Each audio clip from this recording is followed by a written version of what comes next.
প্রিয় বন্ধুরা, কি অবস্থা, কেমন আছেন? আজকে গতকাল রাতে অনেক বৃষ্টি হয়েছিল কাতারে, সেই জন্য আজকে একটা জঙ্গল পরিদর্শন করতে চলে এসেছি। আর দেখেন এই জঙ্গলটার ভিতরে গাছের ঢাল টালা সেম সেম বাংলাদেশের মতো, আমার দেশের মতো। এগুলা ঝড়ে বৃষ্টিতে সব ভাঙ্গা নিচে চূড়া নিচে পড়ে গেছে গা। আর এই জায়গাটা হচ্ছে মাজরা, ঠিক আছে? এখানে কাতারের যে ওটের খামার, হাঁস মুরগি ভেড়া বকরি এই সমস্ত এই জিনিসগুলা এই জায়গাতে থাকে।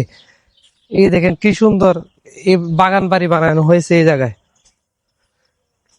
এই দেখো, এটা কি শরীফ? এটা তো শিশু পার্কের মতো বানাইছে। হ্যাঁ, ওই যে দেখো ভিতরে শিশু পার্ক। কি কইছে বুঝনি? এই যে দেখো শিশু পার্ক, গাছ ভাঙি গেছে গা। আর এনে এই যে পানি দেখছো না, কি পরিমাণ পানি। প্রিয় বন্ধুরা দেখেন, এই যে গাছটা নিচে পড়ে গেছে গা, ভেঙে পড়ে গেছে গা, আর পানি এই জায়গায়। আমরা আজকে একটু এখানে জুমার দিন পরিদর্শন করতে আসলাম। আর এদিক দিয়ে গাছ, গেট দেওয়া হয়েছে, বাগান বাড়ির গেট।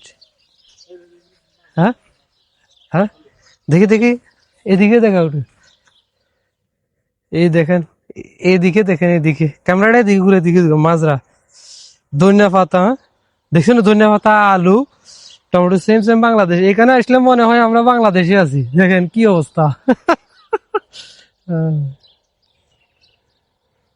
তো সবাই ভালো থাকেন, সুস্থ থাকেন। আল্লাহ হাফেজ। বেশি বেশি করে লাইক কমেন্ট শেয়ার করবেন ভিডিওগুলো, ঠিক আছে? আল্লাহ হাফেজ। আল্লাহ হাফেজ।